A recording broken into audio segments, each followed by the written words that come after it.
Americans may not agree on much, but we agree on Social Security. We all pay in. It ought to be there when we need it. Social Security could face a funding gap in less than a decade, and I don't want to see a pay cut. I'm with AARP in the fight to protect the Social Security we earned. Pledge to protect Social Security at aarp.org/weearnedit. That's aarp.org/weearnedit. Paid for by AARP. Welcome to the program. No Victocrats allowed because we've got a country to save. So let's get her teed up! You want to play what? Say hello to my little friend! What the hell's going on here? Ooh, that's a bingo. You can't succeed without teeth. 888-971-SAGE, 888-971-7243. I am Larry Elder. We are Salem News Channel. Happy Friday, everybody. Twice as many jobs were created last month than experts predicted. And get this, the jobs numbers for the previous 2 months have now been revised upward. The vote count for governor of California and for mayor of L.A., according to the Secretary of State of California, will go on for more than 30 days, maybe 35 days. Why is ballot harvesting even legal? President Trump issues a message to the people of Iran. Massive Medicaid fraud in Ohio and in California. A Democrat congressman who called Trump a pedophile because of the Epstein files is being investigated by the House Ethics Committee over allegations of sexual misconduct. In the trial of a black teenager who stabbed a white teenager to death at a track meet in Texas, the race card has been played by the defense because there are no blacks on the jury. The Democratic Party is still standing by Graham Plattner despite his Nazi tattoo and the allegations made against him by his ex-girlfriends. And DHS Secretary Mark Wayne Mullen defends his agency against attacks by Dems during a congressional hearing. And if we have time, back in 1981, economist Thomas Sowell squared off against a panel of 4 on NBC's Meet the Press. It was epic. They should have brought their friends. 888-971-SAGE, 888-971-7243. Dissent, of course, is welcome. You need not lie about who you are or why you're calling. Now, let's talk about the economy. Employers added 172,000 jobs last month. That's twice what the air quote experts expected. And the jobs numbers for March and for April have been revised upward by a combined 93,000 jobs. That makes an average of 188,000 a month from March through May, making it the best 3 months of hiring since early 2024. According to the research director at Yale's University Budget Lab, they've got a budget lab, Ryan Nunn, the research director, said, quote, Friday's report really is a positive surprise, particularly given the headwinds from the Iran conflict, which clearly led to a much higher energy price and which are going to act to slow down economic activity to some degree, end of quote. I'm just shocked that things are doing well. Despite Donald Trump, drill, baby, drill, despite the big, beautiful bill, no tax on tips, no tax on overtime, tax breaks for seniors on Social Security, being able to expense purchases 100% in the first year. I'm just really shocked. Mass deportations probably also creating job opportunities. Federal employees, the numbers have never been this low in decades because so many of them have been dismissed or retired and not rehired. The DOGE savings have been massive. I'm just shocked. $15 trillion, is it, in investments Trump has gotten since Trump 2.0? Here is what Scott Bessent said, the Secretary of Treasury, about the economy despite the Iran conflict, number 43. Congressman, I would say the economy is very strong. We are experiencing a short-term elevation in prices due to the Iran conflict. That will come down. That what the other side doesn't want to talk about is job growth is strong. Except for April, we have seen real wage growth every month every month since President Trump took office. They don't want to talk about that 2.6% economic growth despite the shutdown in the fourth quarter of last year and despite the Iran conflict. We will get on the other side of this, and we are creating jobs. And importantly, Congressman, these are jobs for Americans, not the 5, 10, 20 million illegals that flooded across the border during the Biden administration. Now, he testified and said this before the jobs report came out this morning. Here is Secretary Bessent squaring off against Pocahontas, number 16. Literally signed the 113-page document publicly listing all of his individual stock trades at the same time that he is making decisions affecting those stocks. So you're going to sit here with straight face and say it's not a conflict of interest for the President of the United States to do that? I'm going to say this body needs to get its house in order first. How about we get the White House in order at the same time? I would encourage you to do that. I don't trade in individual stocks. I don't own any individual stocks. My house is in order. Thank you. Senator, you're very Mr. rich. Secretary. Others on this committee can't say that, Senator. Let's look at some individual trades. On January 6th, Donald Trump purchased up to $1 million worth of NVIDIA stock.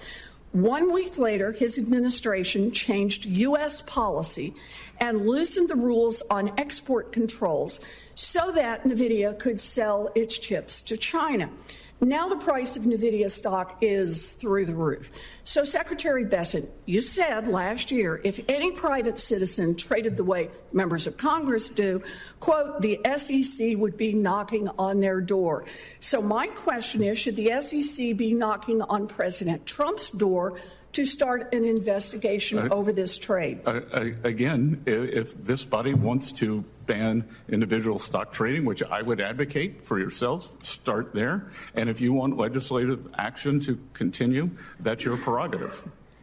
So it's our prerogative. So you would support our saying that President Trump should be investigated over this? I would support our trade should be investigated and President Trump should be investigated. I would support you getting your house in order, Senator. And how about the White House getting its house in order? Would you support that investigation? Please lead by example.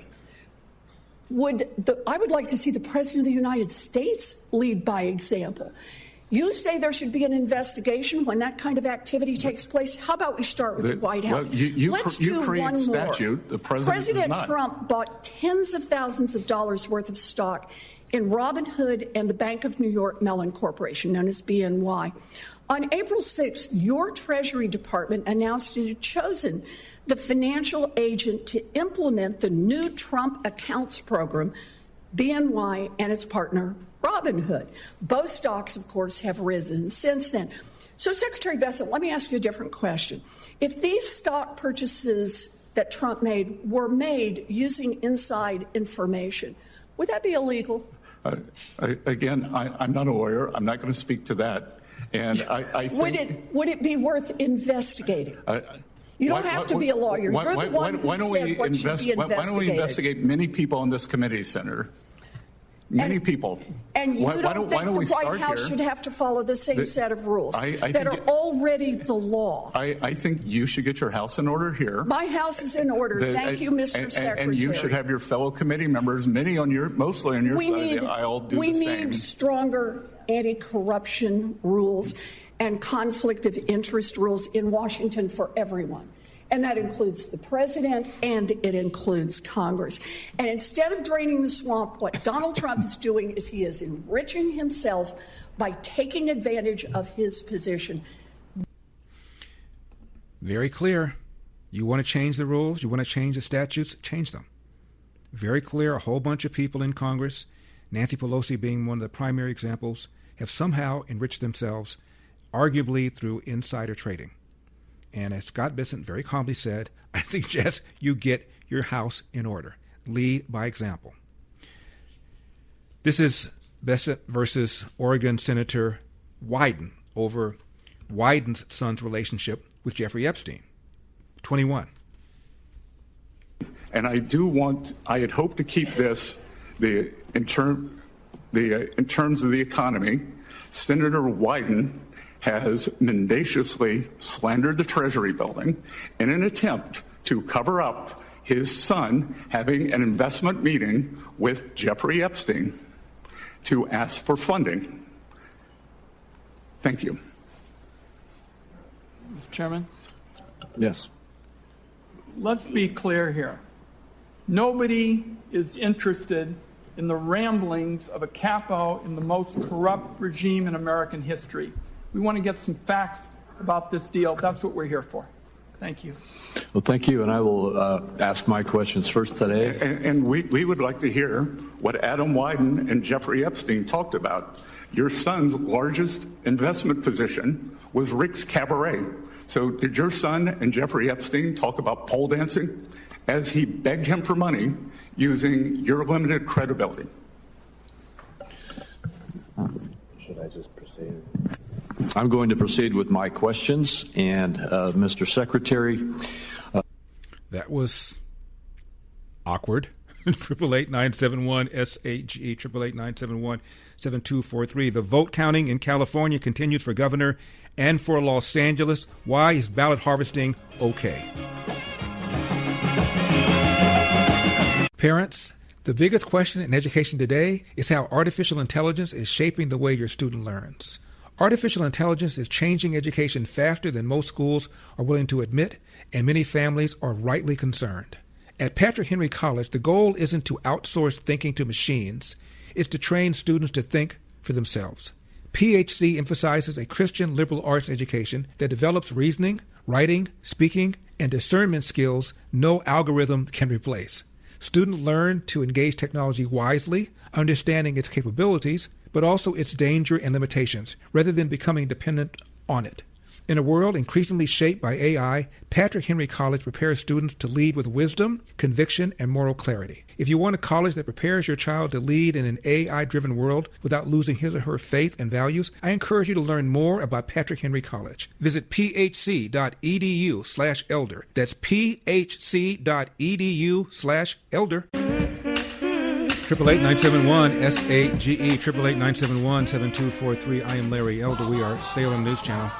As we head into another weekend, can I please ask you to take a moment out of your busy schedule to bless a boy or girl who is looking at summer without their mom or dad because their parent is in prison. This is our final week, final day, although you can give, of course, during the weekend. Children of prisoners, through no fault of their own, miss out on so many childhood memories, kind that you and I had when we went to our first summer camp. Some of these kids have never gone to a summer camp. And many of them will get into trouble with law because they feel angry and isolated. But you and I can break that cycle of crime by sending a child for a life-changing week at an Angel Tree camp. Go to my website, LarryElder.com. You'll see the Angel Tree banner at the very top. Or you can phone your gift, 888-206-2855, 888-206-2855. Listen to a real-life Angel Tree camper named Cassidy, who shares why your donation means so much. My dad was never in my life. It was kind of hard, him not being there, because it was just me and my mom. If you're thinking about donating to Angel Tree, it's a really good thing to do, to contribute to us kids, because it'll make us feel special and make us feel like we're important in life, and it'll make us feel loved, you know? And everyone wants to feel loved. Thank you, Angel Tree. It only takes $200 to send a deserving child to an Angel Tree camp. 400 will send 2, 600 will send 3. You do the math. So before you head out for the weekend, can I ask you to help change another child's life? LarryElder.com, Angel Tree banner at the very top. 888-206-2855, 888-206-2855. I know it's tough times. Gas prices are up.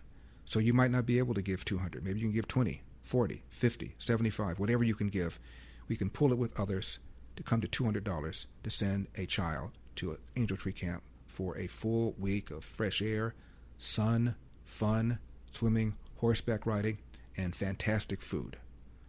888-206-2855, LarryElder.com, Angel Tree Camp at the very top. Before we get into California voting, here's more with the Secretary of Treasury. This is versus Congressman John Larson of Connecticut, number 26. Are you in favor of eliminating the gas tax? We have moved to... Are you in favor of eliminating the gas tax? We would like to work Are you able to answer that, or is that not Well, if I'm not interrupted, I can, Congressman. Well, I'm waiting for your answer. We have asked Congress to move to eliminate the gas tax. That is done through statute. You have moved that. So you're in favor of eliminating the gas tax. We have asked for that. So we can join bipartisanly today because you're in favor to eliminate the gas tax. Again, the White House has asked for it, sir. They have? Why isn't it before the committee for a vote? I don't run the agenda. Well, it's good to hear that we're in favor of something that we can work on bipartisanly that will help relieve people who need it the most. Forgive me, but people in my district aren't doing cartwheels over this economy. So this congressman is blasting away at Secretary Bessent over the gas tax, wants it eliminated. Bessent said, yeah, we've already called for that. You have? Hey, welcome to California, highest gas taxes in the nation. Here is Bessent versus Congresswoman Linda Sanchez, number 28. I think it's pretty safe to say that this is probably the most corrupt Treasury Department in our nation's history. And while you dance around questions to protect Trump, Americans are suffering in Trump's spiraling economy. Inflation is now rising faster than average hourly wages. Gas prices are at an all-time high with the war in Iran. The cost of groceries has risen 3.2% over the past years, and prices on most goods have gone up because of Trump's tariffs. So I don't see how you could call that anything other than a failure of the most corrupt Treasury Department in history. Your time has expired, Ms. Sanchez. Thank you. My time has expired. Secretary, I would love for you to respond to the accusations at your department, because I think you were due the opportunity for that. The Congresswoman is slanderous. She has nothing but the unsubstantiated opinions, and I will not stand for that. There is nothing corrupt. We move at the highest levels, and just because she cannot get the answer she wants, if she would like to give me facts, she seems long on facts, short on facts, long on hot air, and I will not stand for that. Yeah, that's great. Mr. Arrington is recognized. Disgrace to make a remark like that. Apparently, my colleagues had a sudden interest in the rule of law. I wonder if you asked her if she thought illegal immigrants should be detained and deported or caught. Highest gas prices ever? Are you serious? And this is him taking on an enraged Representative Boyle, number 29.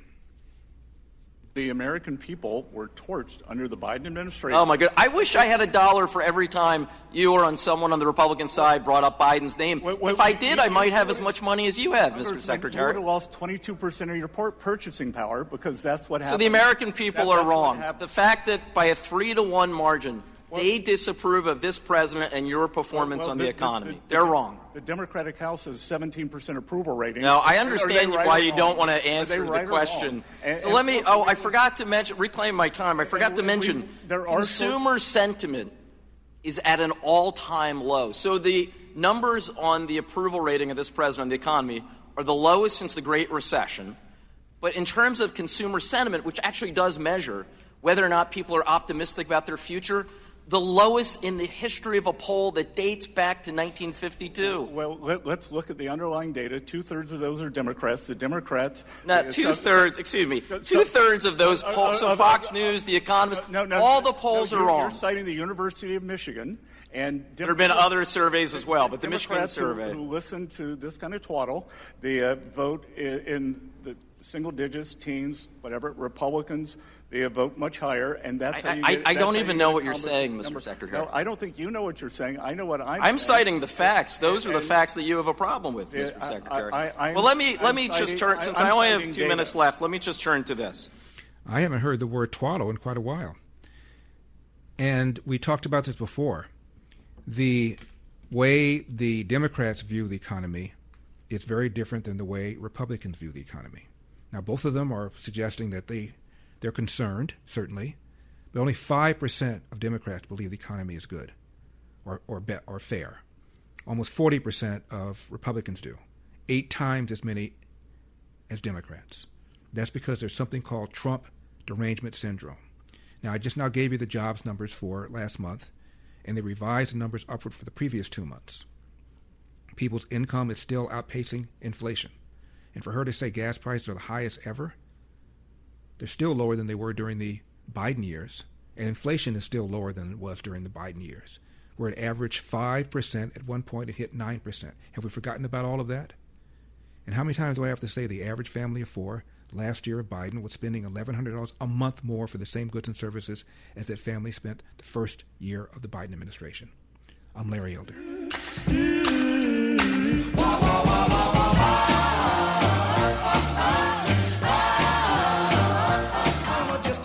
888-971-SAGE, 888-971-7243. I am Larry Elder. We are Salem News Channel. You already know groceries aren't getting any cheaper. So let me help you save money somewhere else. Now, right now, check this out. When you switch to Sage Wireless, I'm paying your first month phone bill. That's right, 100% free with promo code SAGE100. Keep your phone, keep your number, get a new one, or even add a second line. You'll get reliable coverage on AT&T's same towers, just at a far more affordable price. And a portion of every bill helps support Food for the Poor. It's on me. Go to Sage Wireless, use code SAGE100 at checkout. SageWireless.com. That's SageWireless.com. The voting in California, according to the Secretary of State of California, it's likely to go on for approximately 35 days. That's because every registered voter in California gets a mail-in ballot, including the 800,000 that reportedly are on the voting rolls who are either dead or have moved away. Perfect Democrat voters. Of that 800, how many are turned in? We don't know. Right now, Hilton, 27.2%. Javier Becerra, 26%. Tom Steyer, the billionaire who spent over $220 million of his own money, 20.2%. So the gap between Steyer and Becerra and Steyer and Hilton is still pretty wide. I don't believe that even with these mail-in ballots being turned in late, that the gap is going to close, but some people are concerned about that, and should be. Regarding L.A. Mayor, Karen Bass, 35.1%. Spencer Pratt, 29.4%. Nithya Raman, 23.4%. If the gap between Pratt and Raman appears to be closing, that's because it is closing. And who knows whether or not that gap will close. Right now, it appears that both Hilton and Pratt will be facing his opponent in the general. But again, with this mail-in ballot stuff and this vote counting well after, and also something we have called ballot harvesting. Now, Donald Trump has repeatedly referred to the Carter-Baker Commission in 2005 and claimed falsely that they oppose mail-in balloting. They didn't, but they said it was the easiest way to cheat. Let's quote them. Here's what the Carter-Baker Commission on Federal Election Reform, which is the full title, said in 2005. And I'm quoting. Absentee ballot is vulnerable to abuse in several ways. Blank ballots mailed to the wrong address or to large residential buildings might get intercepted. Citizens who vote at home, at nursing homes, and at workplace or in church are more susceptible to pressure, overt and subtle, or to intimidation. Vote-buying schemes are far more difficult to detect when citizens vote by mail. Vote-buying schemes are far more difficult to detect when citizens vote by mail, end of quote. Now, ballot harvesting or third-party ballot drop-offs. At one time in California, a few years ago, if you were sick or disabled, a family member could drop off your ballot. A few years later, they changed that. Even if you weren't sick or disabled, a family member could drop off your ballot. And then a few years later, they changed that.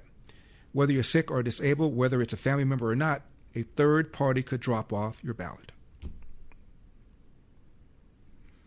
Here's what the Carter Commission on Federal Election Reform said about that in 2005. The term ballot harvesting was not widely used then, it is now. Quote, state and local jurisdictions should prohibit a person from handling absentee ballots other than the voter. An acknowledged family member, the U.S. Postal Service, or other legitimate shipper, or election officials. The practice in some states of allowing candidates or party workers to pick up and deliver absentee ballots should be eliminated, close quote. Well, in California, it is completely, totally legal to do just that. Now, what you can't do is pay them per ballot, but you can pay as long as it's not per ballot. Paying somebody on a per ballot basis is illegal, but permitted campaigns, parties, nonprofits, or vendors can hire people as employees, contractors, or volunteers. They can be paid a flat hourly wage or a project-based fee, even if part of their job involves collecting and returning multiple ballots. So you can still pay them. You just can't pay them per ballot, but there's many ways around that. How many people vote by harvesting ballots? We don't know. They don't keep track. 888-971-SAGE. I'm Larry Elder. Well, I called my congressman and he said, quote, I'd like to help you, son, but you're too young to vote. Sometimes I wonder what I'm going to do, but there ain't no cure. You know, this country needs a fair press. And one thing I think that's done is expose how corrupt our media is. And I really do, while we're here, I hope the media looks at this election that's taking place in California, where they think it'll take 7 or 8 days to count the votes. Can you believe this? I mean, they spend all that money on the machines, the big voting machines. They think it's going to be 7 or 8 days before we know who won the election. But the numbers are looking strange because without any vote counting, the numbers dropped very precipitously for 2 Republicans that are doing well, that had been doing well. And I hope you're all watching it, because I'm watching it very closely.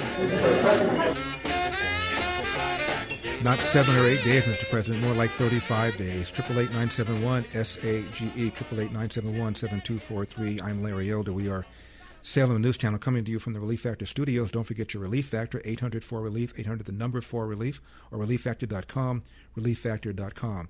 This is Steve Hilton, number 42. You hear these claims about these elections. I mean, even from independent journalist Matt Taibbi just mocking how ridiculous all this is. It is. It's an absolute shambles. And it seems to be getting worse. This actually seems slower than the last shambles, which was the last election. It gets worse and worse and worse. This shows you what you get from 16 years of Democrat one-party rule. People who have no clue how to do anything, utterly useless. You have high-speed rail, snail's pace election counts. It's a joke. They can't clear up the homeless. They can't run elections. They can't do anything. And it's absolutely unbelievable to me that we haven't even heard from the governor. The only thing the governor did was to criticize Donald Trump for saying fraud is going on in California. Nate Silver used to work for the New York Times. He is a lefty. He said, and I'm quoting him, it is, quote, kind of insane, close quote. It takes California weeks to resolve an election. Quote, like, honestly, it's going to take us several weeks to tell you who won the elections in a failed state S blank blank blank. In a failed state S blank blank blank. And should be much more stigmatized. The fact that it's tolerated is bad, too. A textbook example of learned helplessness, end of quote. Again, Nate Silver used to be with the New York Times. He's a statistician. Like, honestly, it's going to take us several weeks to tell you who won the election in a failed state blank. Kind of insane and should be more stigmatized. The fact that it's tolerated is bad, too. A textbook example of learned helplessness, end of quote. And the left-leaning LA Times ran a headline recently, quote, can we speed up California's vote count already? Close quote. And it said it, quote, undermines voter confidence, close quote. No kidding. Karen is in Calabasas, California. Karen, you're on the Larry Elder Show. Thank you so much for calling. Well, thank you so much for taking my call. I love your show, and a little bit nervous. I was calling because I was actually reminiscing with my daughter this morning in regards to voting. And voting back in the 1970s was very patriotic, I felt, very neighborhood-oriented. I remember the polling booths in a residential home, on a few blocks over from your house. And you would just walk over, vote. I would walk over with my mom, and I just remember how it was much more community oriented.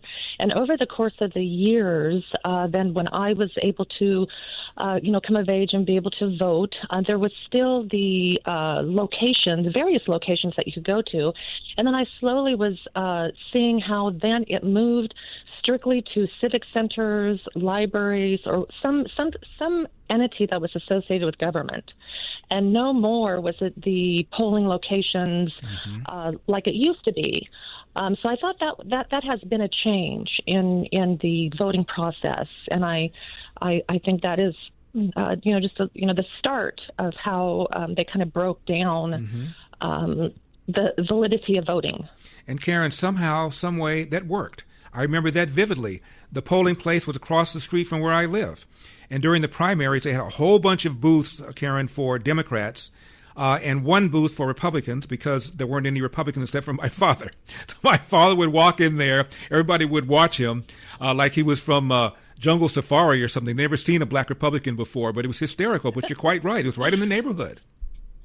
Yes, and I enjoyed that, and I believe it was just more patriotic.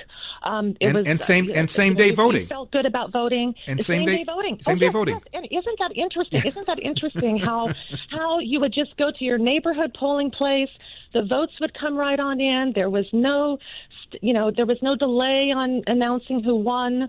It was just a completely different atmosphere, and it's just so interesting watching how this has fallen apart. And Karen, you bring up another interesting point. Back then, as now, there was no voter ID. But if your polling place was across the street or down the way, they knew who you were. So you didn't need voter ID. Everybody knew everybody. Exactly. Everyone knew who everyone was. My mom would take me, and she was the Girl Scout leader in our town, and we would go to the neighbor's house, just down the street to vote, and I just miss those days. Yeah. Well, Karen, thank you very much for sharing that. I really appreciate it. 888-971-SAG. Yeah, there were a whole bunch of voting booths because the Republicans got a different ballot than the Democrats did. My dad was a Republican, and nobody was in the Republican booth except for my dad. He'd walk in there, and people would go, "What's that? Is that what I think it is? Is Randy a Republican?" And I asked my dad one time, how did it feel to be stared at like that? He said, I didn't pay any attention to him. He said, I don't know why these people are voting Democrat. Democrats want to give you something for nothing, Larry. When you try and get something for nothing, you almost always end up getting nothing for something. If I had a nickel for every time he said that, I could have funded my gubernatorial campaign. And as I said before, and Karen brought this up, your voting precinct was often in your neighborhood. Mine was across the street. The lady across the street always did it. And so people knew who you were. So the idea of having voter ID was far less important because people knew who you were. Now they have these polling precincts in schools and in large civic centers. Nobody knows who you are. Declare your independence from pain. For 250 years, Americans have believed in one powerful idea, that we were meant to live free to work hard, free to move, free to enjoy life without being held back. But if everyday aches and pains are slowing you down, it might be time to declare your independence from pain. I take Relief Factor every single day, have done so for years. Have it with my breakfast. Relief Factor is a 100% drug-free, research-based formula designed to help your body fight inflammation, one of the root causes of pain. It's not a quick fix or a temporary mask. It worked from the inside out, at the source. Relief Factor was created so people could get back to living life on their own terms, walking, working, exercising, and enjoying the moments that matter. Declare your independence from pain. Try Relief Factor today for $19.95. Mr. McConnell, what is so funny? You're messing up my rhythm over here. ReliefFactor.com, ReliefFactor.com, 800-4-RELIEF, 800 the number 4, relief. Jim Danny to the rescue. Go, Jim Danny. Go, Jim Danny. Go, Jim Danny. Go. Oh, yeah. Hi, Larry. Out here in, land of fruits and nuts, California, in Los Angeles. And, I've noticed an uptick in street repair. Isn't that interesting? Because I'm a door-to-door salesman, and I drive around a lot. And the streets are abominable as far as potholes, right? Well, Spencer Pratt brings it up in an ad, and lo and behold, all of a sudden, there's an uptick in street repairs. Gee, I wonder if Karen Bass just doesn't want that for an issue when she, runs in November. Isn't it interesting how that goes? Are there still door-to-door salesmen? 888-971-SAGE, 888-971-7243. I am Larry Elder. We are Salem News Channel. President Trump issues a message to the people of Iran. Massive Medicaid fraud in Ohio, Medi-Cal fraud in California. A Democrat congressman who called Trump a pedophile because of Epstein is now being investigated by the House Ethics Committee over allegations of sexual misconduct. In the trial of a black teenager who stabbed a white teenager to death at a track meet in Texas, the race card has been pulled out by the defense because there are no blacks on the jury. The Democratic Party is still standing by Graham Plattner despite his Nazi tattoo and allegations made by ex-girlfriends to the New York Times. DHS Secretary Mark Wayne Mullen defends his agency against attacks by Democrats during a congressional hearing.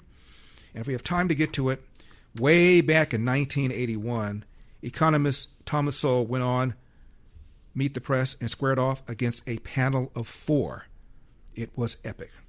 All of this and more, 888-971-SAGE, 888-971-7243.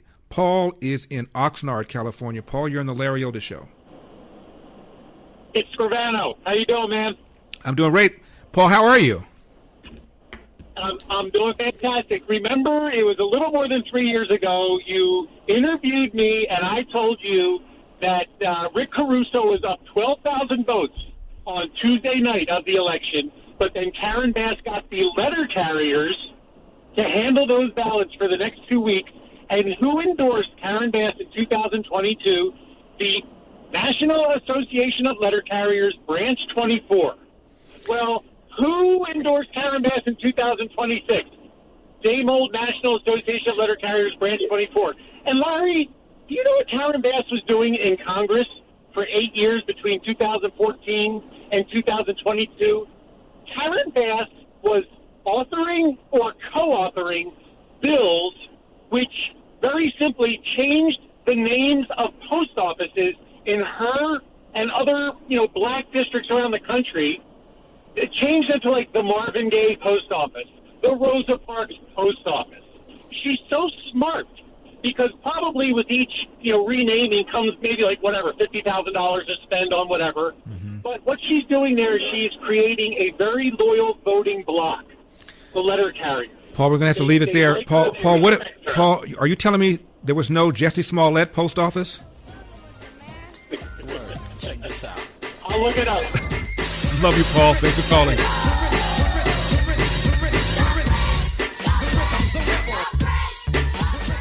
So let's get her teed up.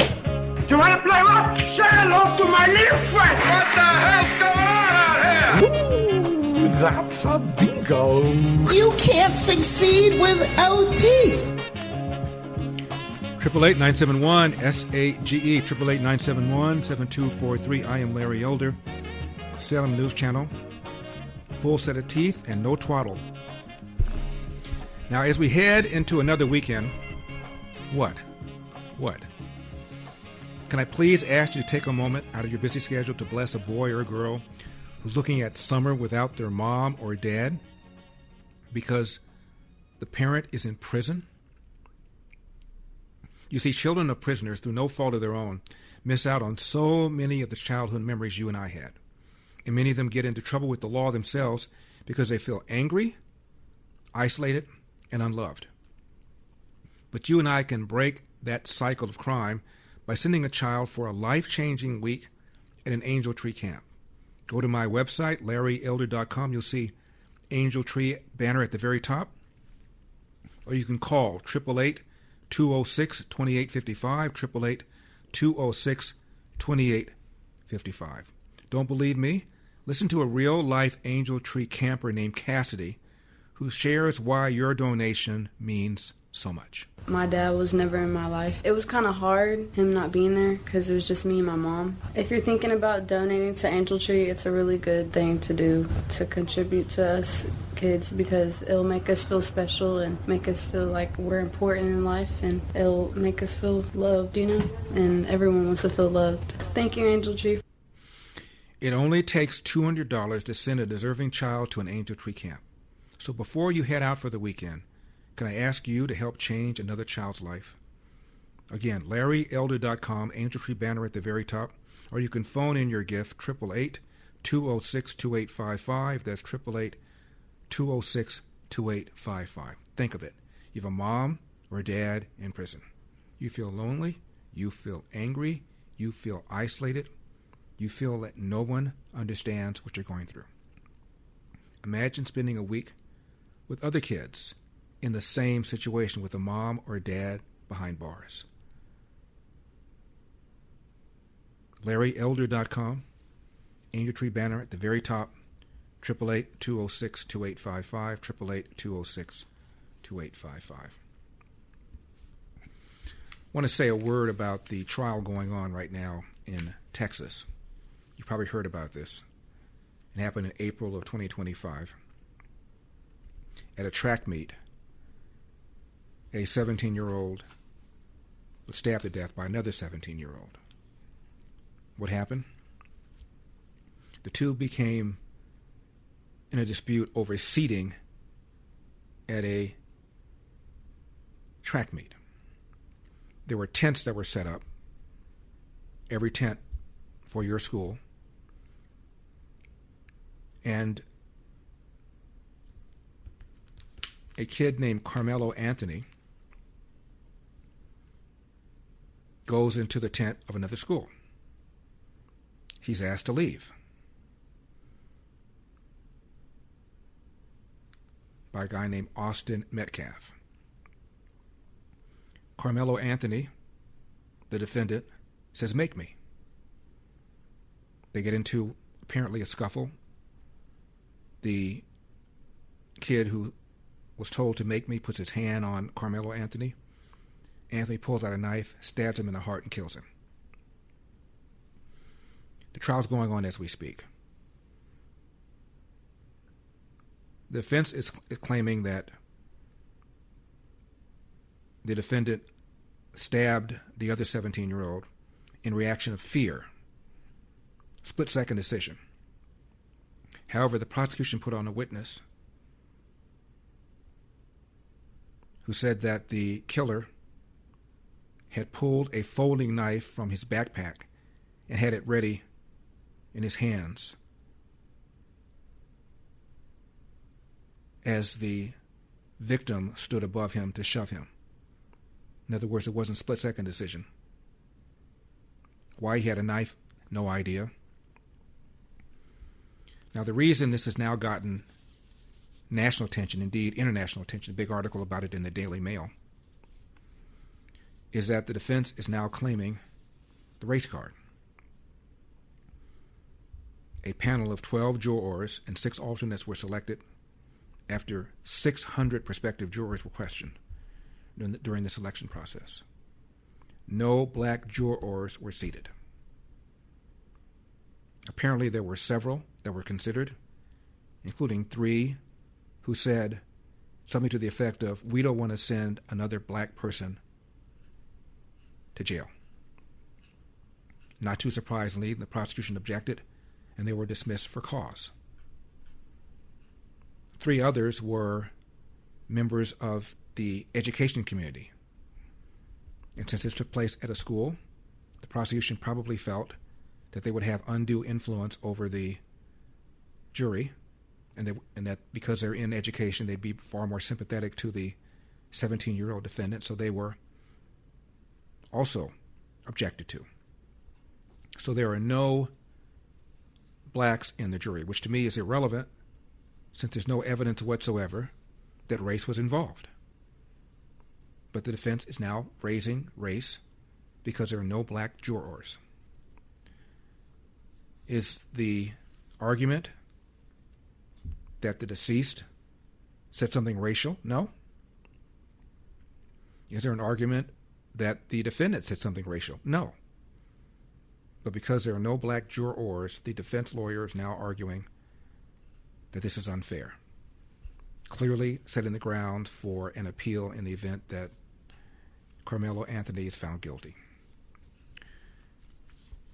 Now, there's something called jury nullification. That's when the juror doesn't care what the law is, what the facts are. They're just determined to acquit. There is a law professor named Paul Butler. I interviewed him years ago. He happens to be black, and he argued that there were far too many blacks who had been victimized by what he considers to be a racist criminal justice system. And he urged publicly jurors who were black to find black criminal defendants tried for non-violent offenses, he said, to be found not guilty. Clearly irresponsible. And when we had our exchange some years ago, I told him it was irresponsible, indeed racist. Blacks in Washington, D.C., for example, it's not uncommon for all 12 black jurors to sit in judgment over white defendants. Remember Oliver North? His jury was all black. And on appeal, he never said anything about, these are not jurors of my peers because there were no whites. And do you remember that O.J. juror named Carrie Bess? Years after O.J. Simpson was found not guilty, she was interviewed by a documentarian and admitted that she found O.J. Simpson not guilty, not because of the law, not because of the facts, but because of, well, here's what she said, number 50. Do you think that they're members of the jury that voted to acquit O.J. because of Rodney King? Yes. You do? Yes. How many of you think felt that way? Oh, probably 90% of us. 90%? Did you feel that way? Yes. That was payback? Uh-huh. You think that's right? Do you think that's right? She just put up her hands, shrugged, and said, it is what it is. Prosecutors will tell you there's something called downtown jurors. And these are jurors who, because of a feeling that the criminal justice system is unfair to blacks, will simply acquit black people just because they're black. During the O.J. Simpson case, both the defense and the prosecution hired jury consultants to find out who the ideal juror is for their side. Marcia Clark was told the most likely juror to find O.J. Simpson not guilty is a black female. She didn't believe it. Johnny Cochran was told the same thing. He was surprised. He was shocked. But he listened to them, followed their instruction, and tried to stack that jury with as many black females as possible, hoping that they would pressure the other ones into finding O.J. Simpson not guilty. And you just now heard what Carrie Bess said. 90% of the black jurors felt that way. This was payback for Rodney King. O.J. Simpson practically decapitated two human beings, left everything but his business card at the crime scene. And because this juror was determined to find this man not guilty, a man, by the way, who couldn't find the black community with a roadmap and a guide dog until he played the race card, was found not guilty and walked away. Disgusting. 888-971-SAGE, 888-971-7243. I am Larry Elder, Salem News Channel. Get to the phone in a second. Brandon, Pastor David, Kate, James, Neil, and Jesse all want to weigh in, so do not leave town.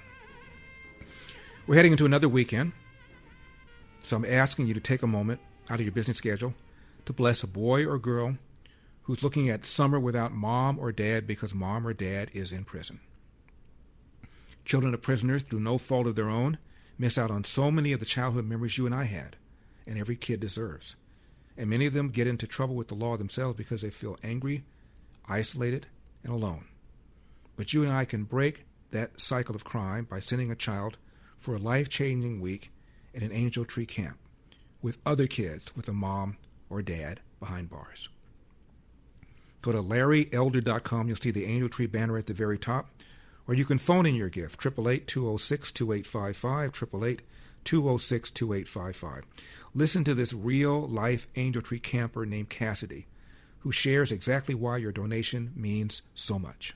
My dad was never in my life. It was kind of hard, him not being there, because it was just me and my mom. If you're thinking about donating to Angel Tree, it's a really good thing to do, to contribute to us kids, because it'll make us feel special and make us feel like we're important in life, and it'll make us feel loved, you know? And everyone wants to feel loved. Thank you, Angel Tree. It only takes $200 to send a deserving child to an Angel Tree camp for a full week. Fresh air, water activities, in a Christ-centered environment. So before you head out for the weekend, I'm asking you to help change another child's life.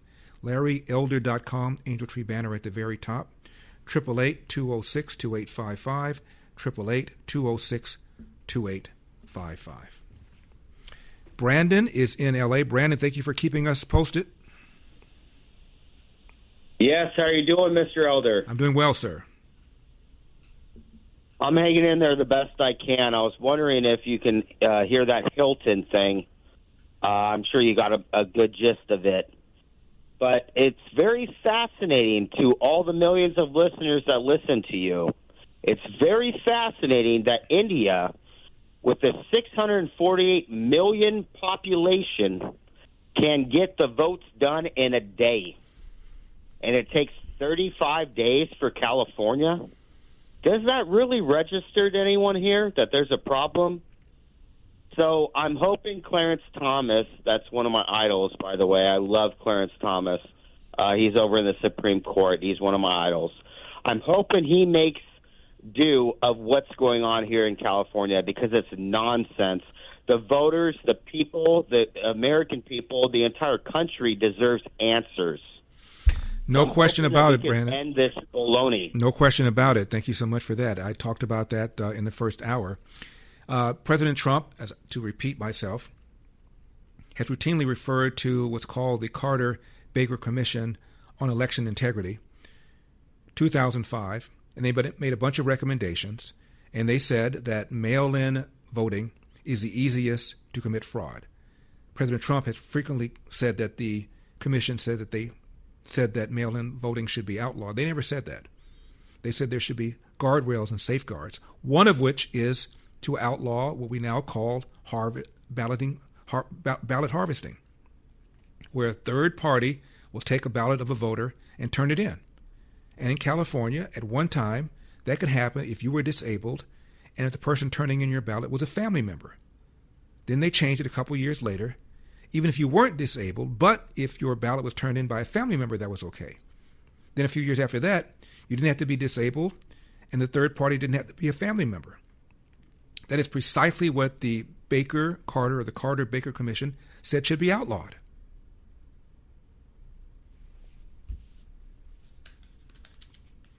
And CBS trashed President Trump and said, President Trump said the commission said that should be outlawed. But then they quoted Caroline Leavitt, who quoted the commission verbatim, and they said that mail-in voting had the greatest potential for fraud, close quote. So while Trump might have gone too far, the press secretary verbatim quoted the commission, still got trashed by CBS. Now, the argument, the fear, is that a lot of Democrats waited till the last minute before they sent in their ballot, which means that this counting, most of them, or more than Republicans, are going to be Democrats. Is the gap wide enough between Steve Hilton and Tom Steyer so that Hilton won't be caught? Is the gap wide enough between Spencer Pratt and Nithya Raman, the Democrat socialist who's running third right now? Is the gap wide enough so it won't be closed by these new ballots coming in? I still think both Spencer Pratt and Hilton are going to be the two people squaring off against their opponent in the general. I still think that, but it's not a foregone conclusion. As Brandon and I are talking about, the Secretary of State of California said the count is going to go on for over 30 more days. Insane. Pastor David is in Chicago. Pastor David, thank you very much for calling. I appreciate it. Thank you so much, Mr. Elder, for having me. And I want to say this. In 2022, my foundation, the Living and Driving While Black Foundation, we did a research of the polls in Chicago, and we found the thumb drives, we found the printers, we found all the things what President Trump said was true. So the Democrats are most definitely cheating at the ballot box, especially in the black community. But I also want to say this.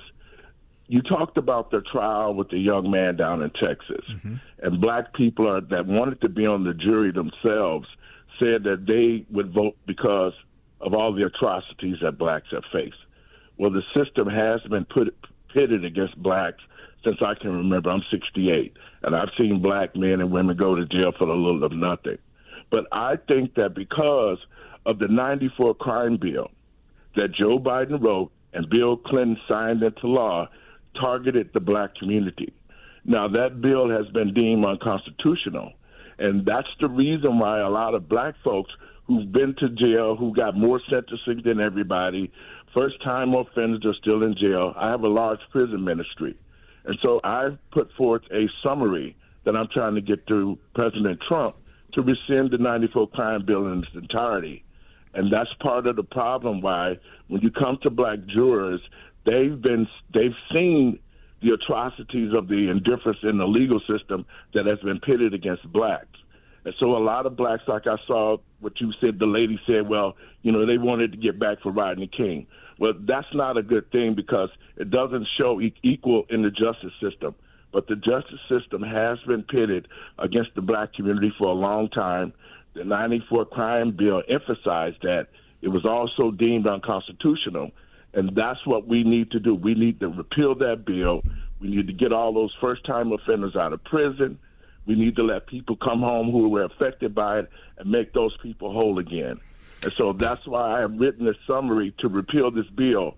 And Mr. Elder, if there's anybody or a politician that that can sponsor this bill to Congress, because it needs to be repealed. I have men that has been in prison for years. They have C numbers to be commuted. But when that President Trump first term... Pastor, I'm going to have to cut you off. You've made a lot of assertions about the criminal justice system that, frankly, I don't agree with. I'll talk about this later on this hour. Thank you for calling, Larry Elder. 888-971-SAGE, 888-971-7243, Larry Elder, Salem News Channel. It is my pleasure to welcome to the show the CEO of PragerU and host of Real Talk with Marissa Streit. Marissa, thank you very much for coming on.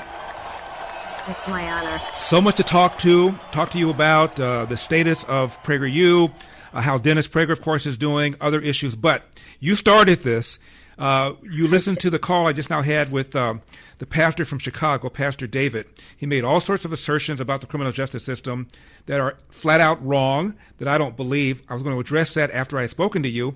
But you said, my goodness, you want to talk about what Pastor David said? I said, are you game? I said, I know that PragerU's done videos on this, so please take it away. The first thing that I thought about were my days when I was an educator, when I was a teacher in the classroom.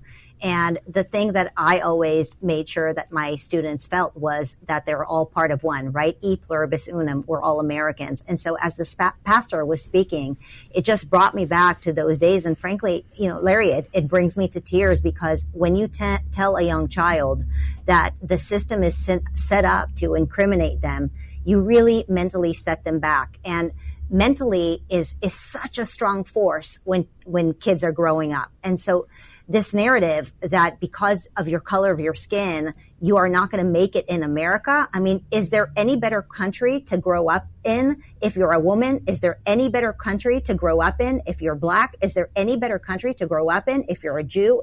Is there any better country to grow up in if you're Christian? No, the answer is no. And so why are we telling young people including black people, that the system is set up against them. It's like sabotaging them. Mm-hmm. And I can think of the curriculum that was handed to me when I was an educator, and it's gotten so much worse. I'm sure you're familiar with the 1619 project and the anti-racist generative projects, where you teach anti-racism even in math and literacy when you're giving mathematical examples. You remember the word problems when kids learn 4th and 5th grade math is generally word problems. And so they would generate these conversations that would tell young black Americans that America is a horrible place for them and they're likely going to end up in jail anyway. A steady diet of fear and despair. I mean, it is so bad. And how can we have a pastor do that? I just think I know the pastor means really well, but I'd like to bring up the idea that he may have not considered, and that is, if you tell young kids that the system is set up against them, they become disaffected. If you give them a steady diet of fear and despair and victim mentality, they actually end up being set back. You know, there's so many things that I have to say in response to that. Do you remember some years ago we had these two black men? One guy, he was kind of mentoring another young black man. They were subway snipers in the D.C. area. And the person in charge of the investigation was named Chief Moose. He was the senior law enforcement official in Montgomery County. He's black. And he said the reason he became a police officer was not because he wanted to fight crime, but because he wanted to find out how the police plant evidence on black people. And then he was going to become a criminal defense lawyer, and then he would know from the inside exactly how it's done. So he becomes a cop, and he finds out they're not planting evidence. So he stayed in the police force, ultimately became the chief of Montgomery County. Years ago, I was invited to speak at the for the football team at Ohio State University by then Coach Urban Meyer. He had speakers coming in once a month, Marissa. And the month before, he had a Black Lives Matter speaker coming in talking about how racist the criminal justice system is. Got all of his kids upset. 70% of them are black. He asked me to come and speak, and I did. I went over all the stats that the polls show. The stats show, if anything, the police are more hesitant, more reluctant to pull the trigger on a black suspect than a white suspect. It is not true that black criminal defendants get longer sentences because they're black. They do get longer sentences, but they get longer sentences because they have a longer criminal record of convictions. Even black judges give them longer sentences. Went over all these facts, and I did Q&A then, Marissa, and it was brutal. Nobody agreed with me. Every question was hostile. I handled them, but every question was hostile. So when the thing was over, I'm at the door where everybody has to file out. And if I had a nickel for every one of these kids who told me, you're right, I agree with everything you said, and I would say to them, where were you during Q&A? And they said, I have to live with these people. I can't say that I agree with you.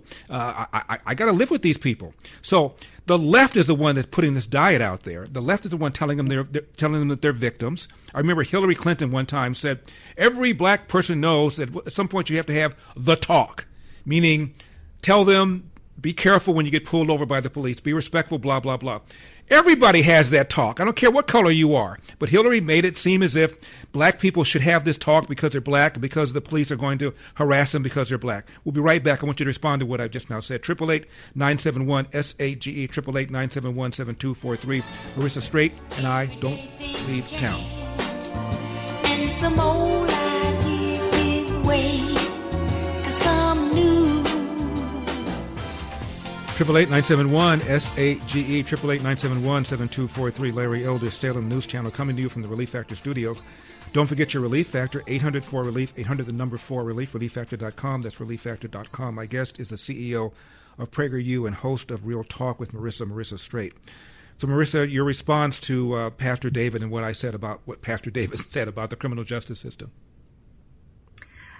You know, I think, Larry, you and I and the pastor, and I'm sure many of your listeners, share the same concern. We don't want to see young black Americans suffering. We want to see their fathers around. We want to see them succeeding in their jobs and out of prisons. We want to see them listening to less rap music, which oftentimes is insidious. We want to see them committed to families. We want to see them happy, just like anybody else.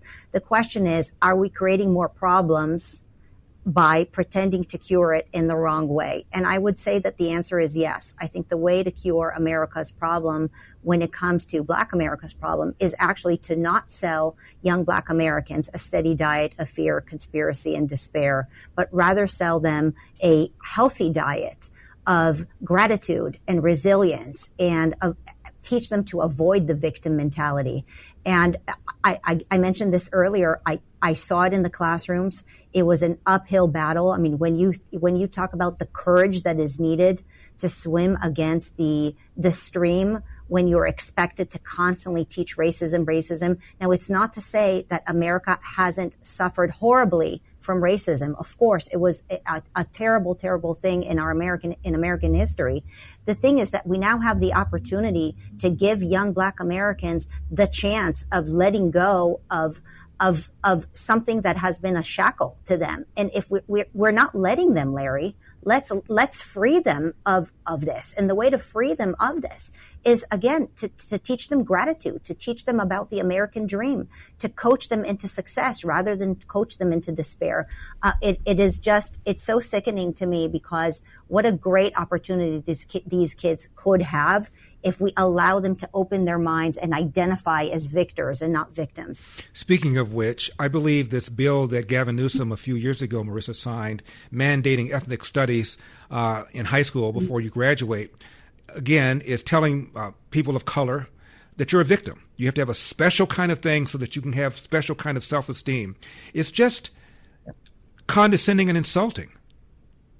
Yeah, so the ethnic studies, for those who don't know the details, essentially highlight a whole slew of propaganda, which nobody understands really why they need to be in American schools, especially given the numeracy and literacy rates that are just appalling across our country and in California as well. For those of you who've been following, we spend about $24,000 per kid in California when they go to public school. That's a kindergartner in public school, $24,000 a kid. And what do we get to show for it? Very, very little, sadly. So on top of the fact that kids are behind, we now have this ethnic studies. Now, the bill was passed, but the funding wasn't passed. So many of the parents became less concerned because they thought that without the funding for ethnic studies, the ethnic studies curriculum won't actually make it into the classrooms. But what everybody should know about the communists is they don't care about the money, they care about the power. So even though the ethnic studies bill is not necessarily funded,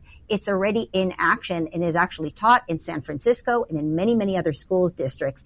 And what do they teach? Again, it's this multiculturalism. It's the opposite of e pluribus unum in the melting pot, that we're all Americans. It teaches you and me to look at each other as the other. It teaches kids to identify as victims, to find the victim within themselves so that they can, get a stronger voice. And again, it's a steady diet of victimhood and division amongst Americans. Now, one would think that only a communist country that's adversarial to the United States would want Americans to teach this, but believe it or not, we have actual American teachers and legislators and lobbyists who are pushing for this idea that we should look at one another not as Americans, but as adversaries of one another. And I really encourage parents and grandparents to be on the lookout, because even though the funding isn't there, it's actually in the schools. And I can give you some examples of this. Marissa, we have just 2 minutes left.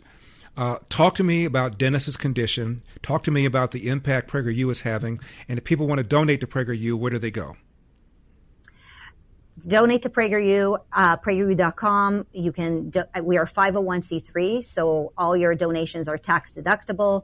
And if you're passionate about education, we're a great source for wholesome patriotic education. I mentioned some of the stuff that's happening with ethnic studies. We create literacy, financial literacy, everything that you love. And so you can take a look at our website and donate there. I'm going to talk about the most important thing, and that is Dennis Prager. Now, so Larry, I know you love Dennis probably almost as much as I do, maybe just as much, and many of your listeners. And I can tell you that Dennis has been so impressive since his fall. He fell down a few days after the election, and he has been paraplegic since. He can't move from the neck below.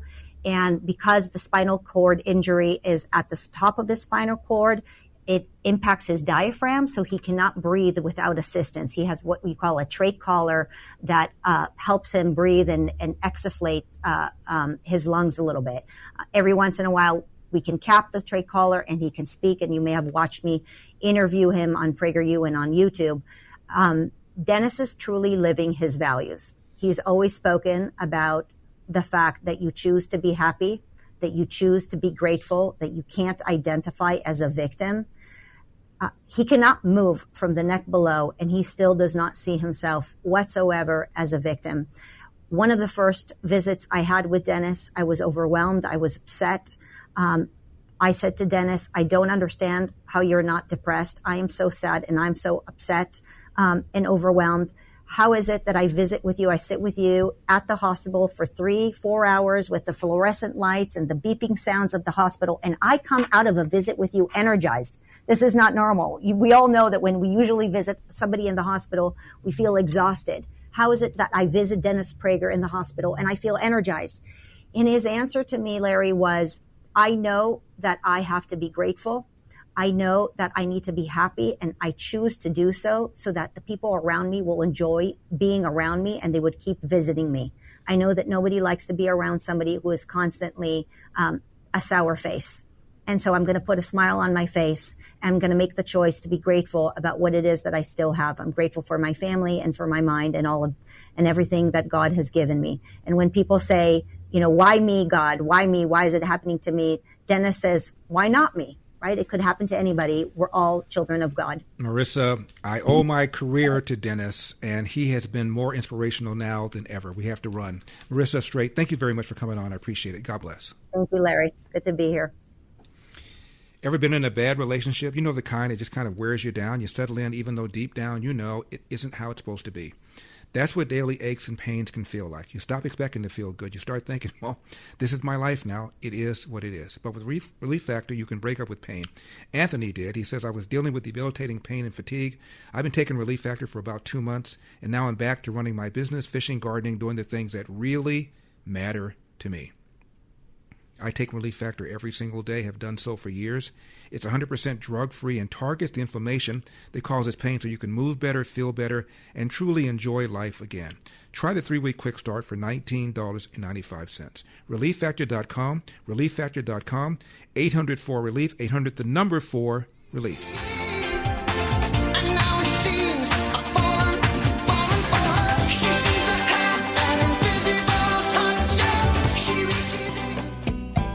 Triple 8-971 SAGE 888-971-7243. I am Larry Elder. We are Salem News Channel. Speaking of not being a victim, economist Thomas Sowell in 1981 went on Meet the Press and squared off against 4 panelists. It was epic. We're going to have that for you coming up. Neil is in Venice. Neil, you're on the Larry Elder Show. Thank you so much for calling. I appreciate it. Thank you so much for taking my call. Larry, you're great, and I just wanted to say that the 1994 Crimes Bill, I do believe, has racist elements in it because of the fact that what it did was it focused on cocaine, which was huge at that time, and it directly impacted Black and minority communities like in South and Central LA and areas around the country. Well, not to cut you off, but I want to focus this conversation. It focused on crack cocaine, which was a problem within the inner city. And I will tell you, 50% of the Congressional Black Caucus supported the bill. Pastors were complaining about what was going on with the epidemic of crack cocaine in the inner city. So when you say it had racist elements, it was being pushed by pastors in the inner city. It had a disproportionate... That's why they did it, Larry, because they wanted to get the Black minorities. That's why they did it. They pushed it. They pushed it. Neil, hold on, Neil. That's what they did. Hold on. They pushed it not with nefarious intentions. They pushed it because it was a huge problem in the inner city, and they wanted something done about it. They went to Bill Clinton and said, "Do something about this." And you're right. The punishment for They use that. That's what the Democrats do. They lie. They use that as a premise so they could get that bill through. but it was focused on the black and minority community. Neil, we're talking over each other. What you said. All right, Neil, what you said is only partially true. It is true it had a disparate impact on the inner city, no question about it. But the genesis of this were black pastors who were concerned about the epidemic of crack cocaine in the inner city. And what the bill did was punish people longer for crack than for powder. Powder was primarily done with whites, crack done primarily with blacks. That has since now been equalized. So I absolutely agree with you. It had a disproportionately negative effect on the black community, but it wasn't because of racism. And what President Trump did in Trump 1.0 is the First Step Act. So people that got very long criminal-related sentences for nonviolent offenses were able to get their sentences reduced substantially. Over 5,000 mostly black people behind bars were able to use the First Step Act to substantially reduce their sentences. But again, the impetus was not some sort of racism. It was concerned about what was going on in the inner city until it turned out that the impact was far greater on blacks than others. And then the very same people began shouting how racist the 1994 crime bill really was, when many of them were the ones who were behind pushing it. That's all I'm saying. 888-971-SAGE, 888-971-7243. I'm Larry. My time of year. So let's get her teed up! You want to play rock? Say hello to my little friend. What the hell's going on out here? Ooh, that's a bingo. You can't succeed without teeth.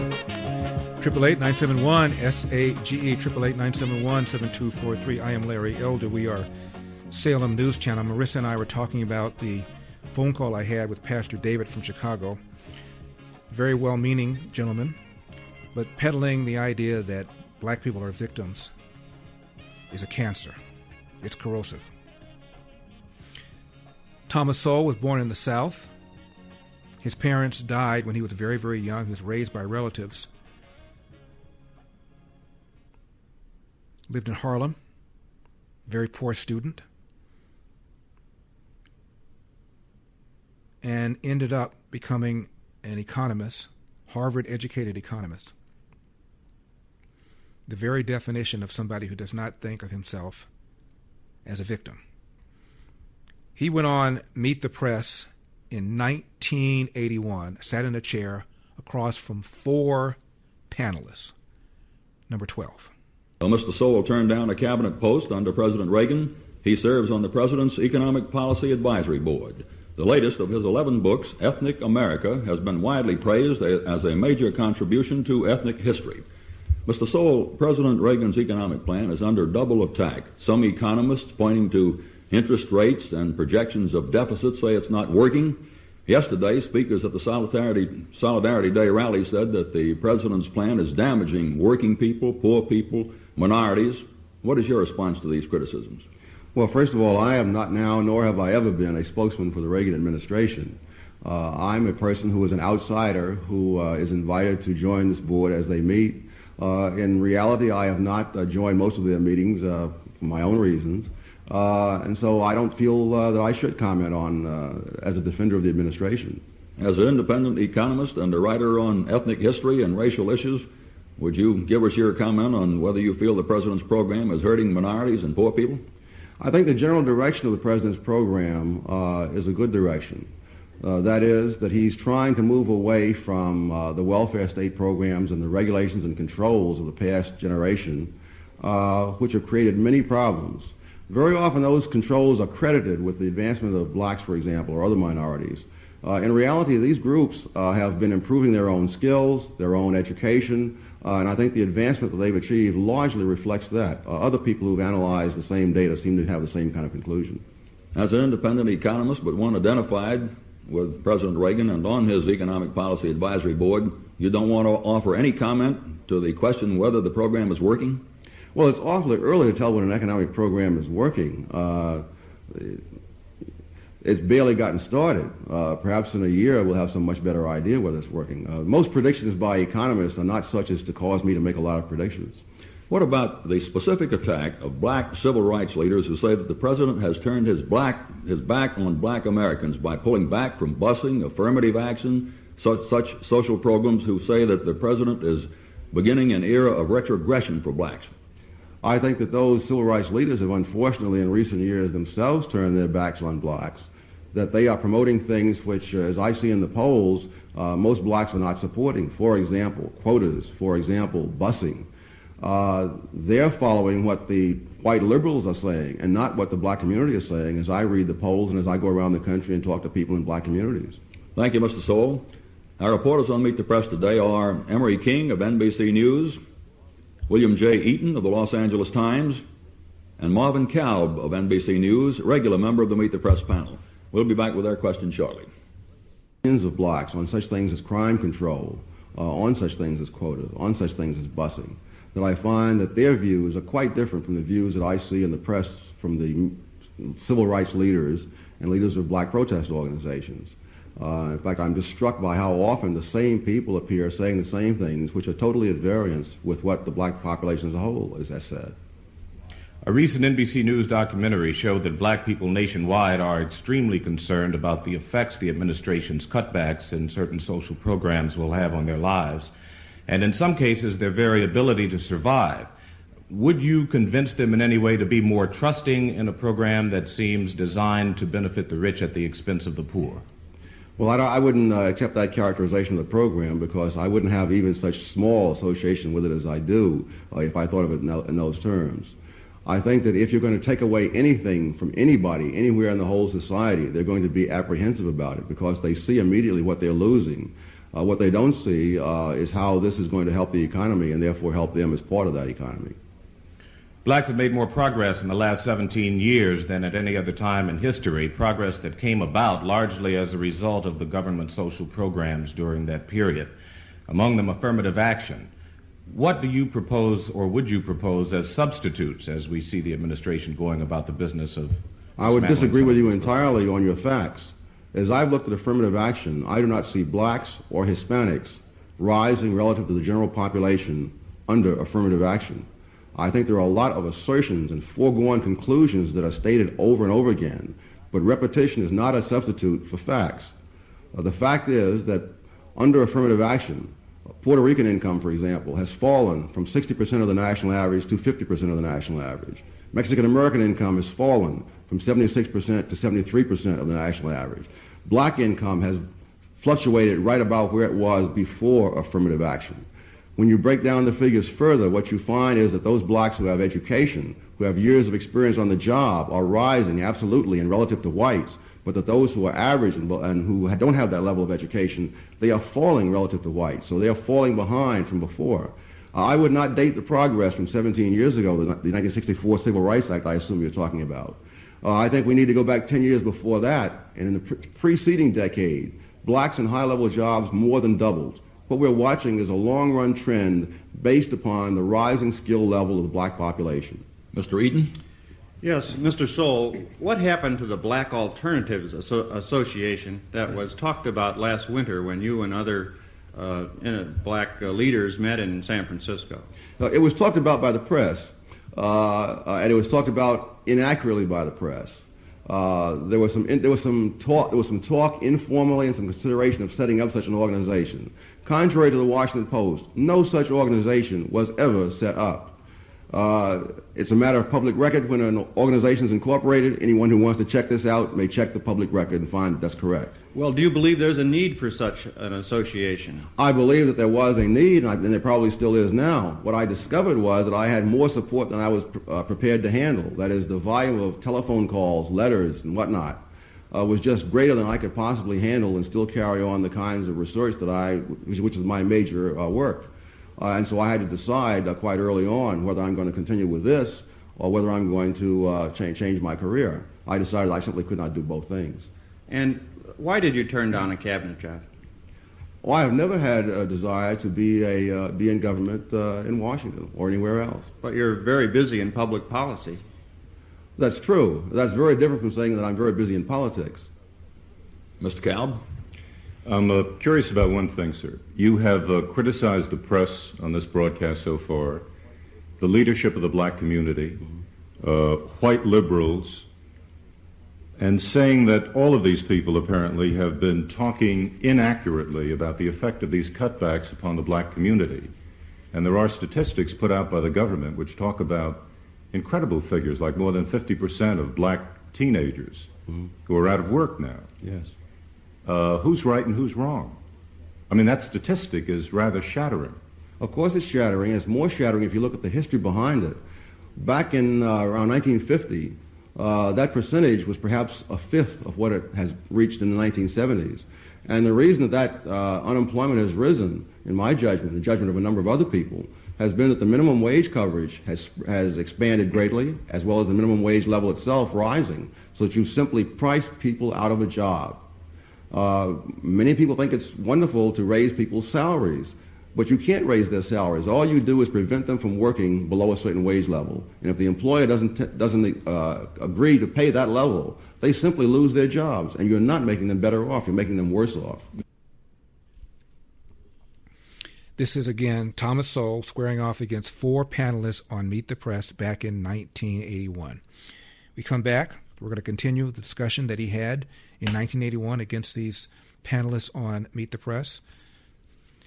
And you can see fact after fact after fact. 1940, 87% of blacks lived below the poverty level.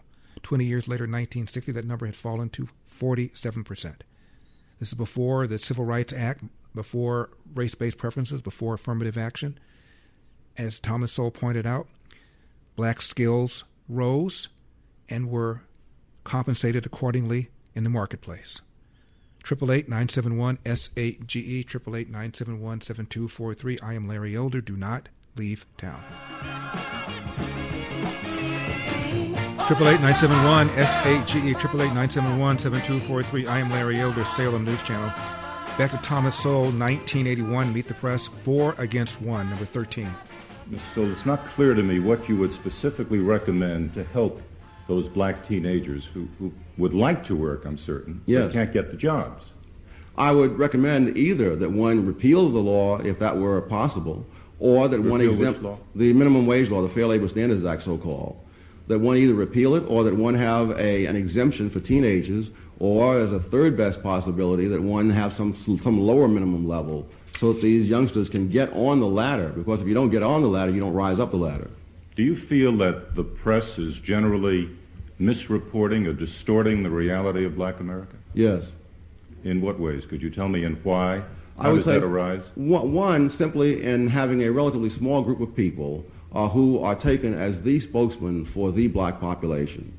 And I see, as I say, people on the air saying things which are not only opposite to what I have seen in the black community, but opposite to what the Gallup organization and other pollsters have found as black opinion. Again, taking such things as crime control, that the traditional black organizations are taking a much more liberal stand on that as regards turning criminals loose and things of that sort, fighting against the death penalty and all. Then I find in the black community, again, either by my observation or by the polls that I've seen. Well, Mr. Sowell, wouldn't the press normally go to leaders of the established black organizations for spokesmanship, the NAACP, the Urban League? What would you say is the chief difference in approach toward the role of blacks in this country and the role of governments as related to blacks, the difference between you and the standard civil rights leaders we're accustomed to, the Vernon Jordans, the Benjamin Hooks, and others? I would say that one enormous difference is that I have no financial stake in what I say. And obviously, if you're going to cut government spending and you're going to cut large sums of money that go to these organizations, they have a very large institutional stake in these programs, regardless of whether those programs do any good for blacks, and indeed, regardless of whether they cause harm for blacks. That's one big difference. Another difference, I think, is that I have a lot more confidence in what black people can do if given the opportunity than some of the other people seem to have. They seem to think that black people must either be led by the hand or else must be handed something directly by government. I think that once the opportunities are there, blacks have certainly made the most of such small opportunities as have been available historically, and I see no reason why we would not continue to make use of wider opportunities. In Ethnic America and other writings, you put a great deal of emphasis on your disagreement with such programs as busing and affirmative action school integration, or if not disagreement with, skepticism toward these things. But some of your critics have said you have not advocated any specific ideas or programs yourself that might end the gap in education and income between blacks and whites and result in black progress. What kind of ideas do you recommend, either to government or to blacks in general? I would recommend that more freedom be allowed, and freedom means that you cannot specify what steps are going to be taken. I mean, there's no way to have freedom on the one hand and a guarantee of what is going to happen on the other. For example, in occupational licensing is one of the areas in which I think blacks have been harmed very much by government. Now, in New York City, the taxi licenses cost $60,000. In Washington, D.C., they're $200. In New York City, I see mostly white cab drivers. In Washington, I see mostly black cab drivers. No one had to lead those black cab drivers by the hand down to the license bureau. Once the opportunity was there, they were there to take advantage of it. What about the argument that if a group is disadvantaged, freedom is not that much help, that the group needs help, needs government support of different kinds? Government support has not been effective and, in fact, has been counterproductive in most areas that I've looked at, either in the United States or in other countries around the world. A great part of the disadvantage that blacks suffer under to this day has come about by government. Going back to the era of slavery, coming forward through the era of Jim Crow, and even to the present time in grossly inadequate education in the school systems across the country. If those young people come out of those school systems unprepared, it's not going to matter whether we follow liberal policies, conservative policies, or Marxist policies. They have to have those skills. They have to have that knowledge. Mr. King? Mr. Sowell, would you agree that history has shown us that when government failed to take on those responsibilities of providing for upward black mobility and equality and justice, that no one did? No, I would say just the opposite, that the government has been quite active in suppressing the advancement of blacks in the United States as well as in some other countries, that the great achievement of the civil rights organizations has been getting the government off the backs of blacks, notably in the South with the Jim Crow laws, but in other parts of the country with other kinds of laws and other kinds of practices. Where they tried to get government to play a positive role, so-called, that's where they've not only failed, but where they've had counterproductive results. Are you confident that the private sector will hire more blacks in management positions, that white banks, for instance, will loan black businessmen money? Banks usually do not finance the starting up of any kind of business, black or white. Everything that I've seen about the way the market operates tells me that people who have an opportunity to make money have the maximum incentive to try to make that money without regard to their kinds of prejudices. When I study the history of South Africa, for example, I find that prior to the nationalists taking power in South Africa, blacks were rising even in South Africa, even in the most racist country in the world. And it was necessary, and is still necessary, for the Nationalist Party to maintain an incredible control of the economy in order to prevent blacks from rising. Do you believe that it is a false precept that many black people have that racism is the major problem in America for them today? I think that racism is a problem in America and throughout the world and down through history. The question is how much of the income disparities that we see can be attributed to that. The work that I've done over the past 10 years has forced me to the conclusion that far less of it than I would have thought, or than most other people would have thought, can be attributed to that cause. Mr. Eaton? Yes, Mr. Sowell, you have written that Social Security is the longest-running fraud in America. And I wonder if you feel that the Social Security program should be curtailed, abolished? No, it's a fraud in the sense that people promised old people money that they would get when they retired without providing the money to actually be paid to them. So it's like writing a check when you don't have the funds to cover it. The problem is that people are now out on that limb, and some way has to be found to rescue them. So I'm not saying you should abolish the program. I'm simply saying that you can't continue indefinitely to pay out $1 and collect 95 cents, which is where we are today. Well, it has been a pay-as-you-go system. Are you against the Social Security system benefits that are now provided? I think they're very inadequate for living on. I think the old people have a justifiable complaint that they have, in fact, been defrauded by government, not by this particular administration, but by those who originally set the program up promising benefits for which there was not enough money. But so far, no one has been denied a check that they're entitled to under that. That's always true right up to the moment that the system goes bankrupt. The Social Security system also rips off black people because black people don't have the same life expectancy as do whites. So Social Security is actually a net transfer of money out of a black pocket into a white pocket.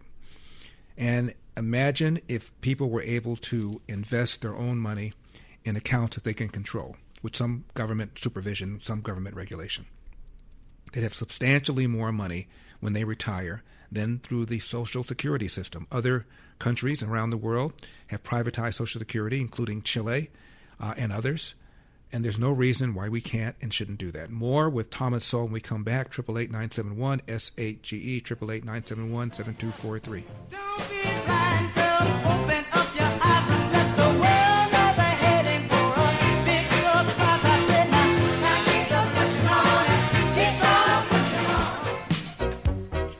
Triple 8-971-SAGE, 888-971-7243, Larry Elder, Salem News Channel. Coming to you from the Relief Factor studios. Don't forget your Relief Factor, 800-4RELIEF, 800-4RELIEF, relieffactor.com. That's relieffactor.com. This is the remaining part of the exchange that Tom Sowell had with 4 panelists on Meet the Press back in 1981, number 14. Mr. Cobb? Excuse me. I'm curious about the assertion that the best thing at this point is for everybody to have freedom. And in effect, the implication is just get the government off everybody's back, and freedom in and of itself is going to get people food and jobs. No, people are going to get their own food and jobs because they have every incentive to do that, and they've done that. When you look at the history of blacks in the United States, prior to 1930, blacks were in the labor force to a higher percentage than whites. So the notion that the government has to figure out some way to drag blacks kicking and screaming into the labor force just will not stand up to history. I don't think that's the issue. I think the issue is more that people are trying to find out whether the government can help people who need help. Now, what you seem to be saying is that these people don't need help, and cut loose, they'll do it all on their own. Not at all. People do need help. The government has been a hindrance. You mentioned the unemployment rate, which has gotten up to 40 and 50% levels among ghetto youths. That was not at that level back in 1950. And the reason was that in 1950, the minimum wage law had been so eroded by wartime inflation that it was, for all practical purposes, repealed. But what are you saying? To get rid of government regulation, government help, government subsidies, provide total freedom and all will be well? I am saying that in those things that the government does, for example, education, they ought to provide more freedom in that, such things as either vouchers, tax credits, or any other system that will allow the parents their option of where to send their kids to school. In the job market, not price people out of a job. In the school systems, provide a better level of education where they do provide it, but at the very least allow parents the option of pulling their kids out if they're not satisfied. No, but you're sounding a lot like a number of people that you describe as white liberals and some of the black leadership. You're saying a lot of the things that comes out as kind of generalities. What specifically would you recommend be done to get the black teenager in Detroit a job? Stop pricing him out of a job. The black teenagers How do you stop pricing anyone out of a job? Excuse me? How do you stop pricing them out of a job? As I ran through before, you can repeal the minimum wage law. You can put an exemption in for teenagers. You can do all sorts of things like that so that he can then find a job. And that will get him the job that one repeal? It always has everywhere that I've studied it. Mr. Sowell, you deal in your writings with gaps between black IQs and white IQs, between black income and white income, and you seem to have a considerable expectation that those will disappear in the next several decades, particularly if government leaves the situation alone. Why do you think those gaps now exist, and what makes you think they will disappear? You mentioned income gaps. I don't believe I've ever said they're going to disappear because as long as blacks... The implication seems to be in your book. Well, not really, because as long as blacks are younger than whites in a society where age differences have an enormous impact on income, younger groups are always going to have lower incomes than older groups. I think that the magnitude of that difference has been declining in some periods, and there's no reason to believe that it would not continue to decline in areas where there is open opportunity. For example, the minimum wage law for all practical purposes doesn't really apply to experienced workers in that they get above that level once they have some experience. And the unemployment rate among blacks declines more rapidly from the teen years to the late 20s than it does among whites, simply because as they acquire the experience, this law becomes less and less of a handicap in getting a job, and the people begin to move up. What about the IQ gap? Well, that's declined for most of the groups that I've studied once they began to rise economically and socially. There are groups who, back at the time of World War I, had IQs as low as or lower than the IQs of blacks today. And as those groups found their way into the mainstream of American life, their IQs rose. At one time, Jews in the United States had lower scores on mental tests than the American population as a whole. That clearly is not the case today. Mr. King? We have about 2 minutes, Mr. King. Some suggest that you and other so-called black conservatives are being used, perhaps by the administration, to de-emphasize the importance of race in America. How would you respond to that? I have been saying what I'm saying for 20 years, and I don't think that I'm a good enough political predictor to predict that the Reagan administration would be in office today, 20 years ago. Are you saying that if these government programs are cut back, that racism won't play a factor in any of the problems? Racism exists. I have no reason to expect racism to disappear any more than I expect oxygen to disappear from the atmosphere. The question is not whether it exists. The question is how much does it explain of the income differences that we're talking about. I find racism throughout the world and down through history. What I do not find throughout the world and down through history is that the groups that are discriminated against are at the bottom of the economic pile. In many cases, the people that are discriminated against are further up the economic ladder than those who are doing the discriminating. We find examples in the United States, such as the Japanese and the Jews, and the Chinese, for example. You can look in other countries around the world and find a very similar phenomenon. We'll finish this on the other end. Now, when it comes to supplements, there are two things that matter more. Does it work? Can you trust it? Both are absolutely essential. Relief Factor offers what's called a quick start option. They actually lose money on the first offer, but they do it so people can try it for themselves and experience just how much it can improve their lives. More than 1 million people have tried Relief Factor. About 2/3 go on to order more. The creator of Relief Factor returned home from Vietnam as a combat vet wounded several times. He decided to become a doctor to help people, to heal them. He created Relief Factor originally to help his patients with pain and do it drug-free. When he saw how well it worked, he decided to make it available to everyone. If pain has been holding you back, maybe it's time you find out why so many people, like myself, make Relief Factor part of their daily routine. ReliefFactor.com, ReliefFactor.com, 800-4-RELIEF, 800 the number 4 relief. Nothing gonna break my stride. I'm running in a war-touched ground. Oh no, I've got to keep on moving. 888-971-SAGE, 888-971-7243. I am Larry Elder. We are Salem News Channel. Last 2 minutes with Thomas Sowell, 1981. Meet the Press. Not whether it exists. The question is how much does it explain of the income differences that we're talking about. I find racism throughout the world and down through history. What I do not find throughout the world and down through history is that the groups that are discriminated against are at the bottom of the economic pile. In many cases, the people that are discriminated against are further up the economic ladder than those who are doing the discriminating. We find examples in the United States, such as the Japanese and the Jews, and the Chinese, for example. You can look in other countries around the world and find a very similar phenomenon. So you cannot simply connect those two things as a foregone conclusion. Mr. Eaton? Yes. Have you suggested to President Reagan the teenage exemption for the minimum wage or some modification? I don't think it would be appropriate at all for me to say what I have said to someone else, But you're on the senior board of economic advisors. Well, as I mentioned earlier on, that in reality, for my own reasons, I have stayed in California through most of those meetings. Mr. Kalb? Do you favor a return to the gold standard? That's a very tough one to answer in a short order. I'm inclined at this point to say that things are so desperate that almost anything that gives some hope of controlling the government issuance of money ought to be thought about very seriously. Do you feel that you yourself have benefited from the civil rights legislation of the last 20 years? Some of it perhaps, some of it not. As I look at things like affirmative action, I find that in my career that there's nothing that I have done professionally that was not done by many other blacks before me and therefore long before affirmative action.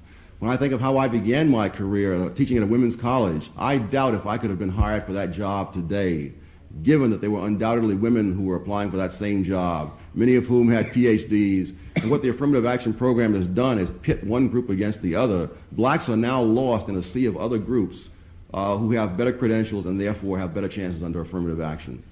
Thank you, Mr. Sowell, for being with us today on Meet the Press. I'll be back in a minute with a look at letters. That was a tour de force. Pastor David in Chicago. Pastor David, thank you for calling back. I appreciate it. Mr. Elder, let me say this. If you think that the system is equal between black and white, then President Trump should be locked up because he had over 30 felony charges. Now, had he been a black man, he would be under the jail just like Larry Hoover. Oh, for so I'm crying not out loud. talking about being a victim. Pastor David, I don't want to interrupt you, but let me just ask you a simple question. Let me ask you a quick question. Go ahead. What was President Trump charged with? All sorts of crimes. I don't know. No. I just want to know what he was charged with. I don't mean all sorts of crimes. He was convicted. What was the charge? The point that I'm making is this. Had President Trump been a black man like Larry Hoover, he would be under the jail. I got your point. I got your point, Pastor. You telling people that the criminal justice system is fair, then why is over 90% of black men locked up?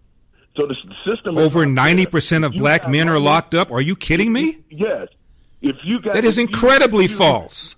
If you got money, you can. Over 90% of black men are locked up. Listen to what I'm saying. 9 out of 10 black men are behind bars.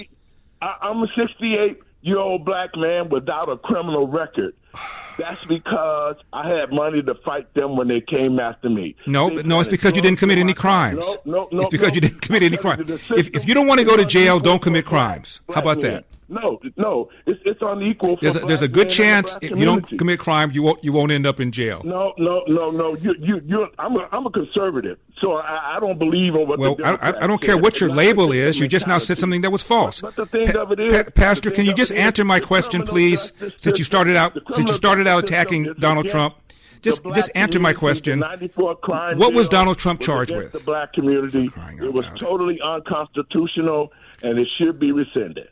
That's what it should be. Okay, I got it. And I'm not going to sit here and argue with you about the. I know you're not going to because you're not capable of it. I'm going to cut you off because this is ridiculous. Donald Trump would be under the jail if he were black because of the crimes he was convicted of. Tell me what he was convicted of. You can't even tell me. Eric Holder made similar arguments. He claimed that the racist criminal justice system means that black criminal defendants get longer sentences for the same crime. He cited, Pastor, if you're still listening, the U.S. Sentencing Commission. And he's not wrong. Blacks get longer sentences for the same crime committed by whites. What he didn't tell you, and what is in the U.S. Sentencing Commission, which he left out, is that black criminal defendants have a longer record of convictions. And judges take that into consideration when they determine the sentencing. Black judges give black criminal defendants longer sentences. Are they racist? One more thing. PoliceMag.com has a website. And people who are very liberal were asked, how many unarmed black men did the police kill in 2019? 50% of those who self-described as liberal, very liberal, thought the police killed 1,000 unarmed black men in 2019. 8% of them thought they killed 10,000. Now, what about just regularly described liberals when asked how many unarmed black men did the police kill in 2019? 39% of the self-described liberal people thought the police killed 1,000 unarmed black men in 2019. 5% thought they killed 10,000. What's the answer? According to the Washington Post database, 12. In fact, more unarmed whites were killed in 2019 than unarmed blacks. This is the gap between what people think is going on versus what is really going on. This accounts for why we had 4 or 5 months of protests and riots and buildings being burned during the summer of 2020 after the death of George Floyd, because of the assumption of what happened to George Floyd had to do with his race. When there's zero evidence, however you feel about how George Floyd was treated, zero evidence that the cop was motivated by George Floyd's race. As I said yesterday, the trial was on television. You could watch it yourself. The lead prosecutor was a black man, and he took pains to say that the police in general were not on trial, that he had a lot of friends in the police department in Minneapolis who were just fine cops. Cops had to make split decisions under great pressure. He never even implied that the officer did what he did because of George Floyd's race, and George Floyd was not he was not charged with a hate crime, either federal or state. But a bunch of people tore up a bunch of buildings. 25 people were killed billions of dollars in insured and uninsured property damage because of an assumption that what happened to George Floyd had to do with his race when there was zero evidence of it. I'm Larry Elder.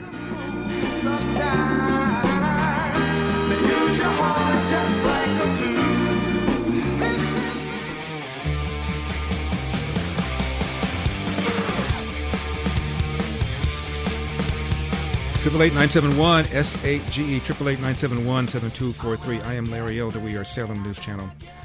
One more thing, if Pastor David from Chicago is still listening. In 2015, Freddie Gray in Baltimore, black man in police custody, died. He was being transported in a van, and apparently they didn't strap him down, and his head hit the side and broke his neck, and he died. There were 6 officers that were charged, 3 of whom were black. The state attorney who brought the charges was black. A judge before whom 2 of them tried their cases without a jury was black, found them not guilty. The mayor of Baltimore was black. The top 2 people leading the police department were black. City council was all Democrat, majority of them black. The U.S. attorney at the time, Loretta Lynch, was black, as was the President of the United States, black. After the 2 officers who were tried by that black judge and found not guilty, they decided not to try the other officers. And yet people screamed, racist, criminal justice system, when virtually every major party involved in that criminal justice system in Baltimore is black. We've had back-to-back black attorney generals, Eric Holder, Loretta Lynch, and a black president. If all these things Pastor David claims are taking place, racist criminal justice system, why didn't Obama do something about it? Why didn't Eric Holder do something about it? Why didn't Loretta Lynch do something about it? Donald Trump's DOJ is very active. They're filing all sorts of lawsuits. They're filing all sorts of actions. They're challenging all sorts of things. If the criminal justice system is systemically racist, Obama had 8 years to do something about it. Where are the class action lawsuits? Got a lot of black lawyers.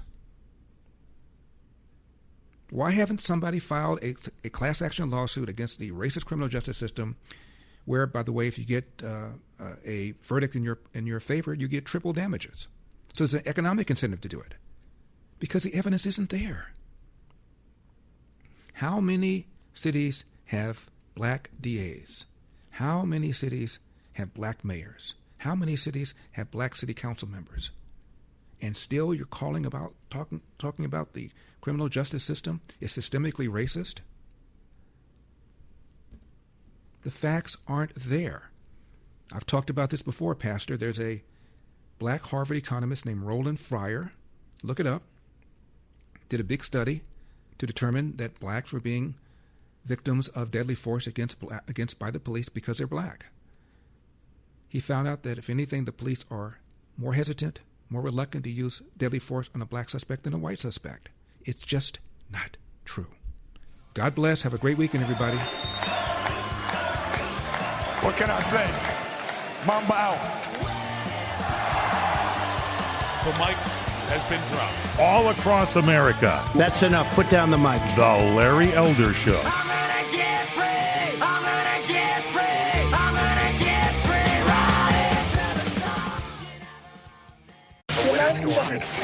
When the world is just too much, turn it off and turn on positive, encouraging K-Love. I'm gonna praise. World off. K-Love on. K-Love is sunshine for my soul. I love K-Love. Listen now on your radio, online, or on the free K-Love app. K-Love makes me feel so good. Positive, encouraging K-Love.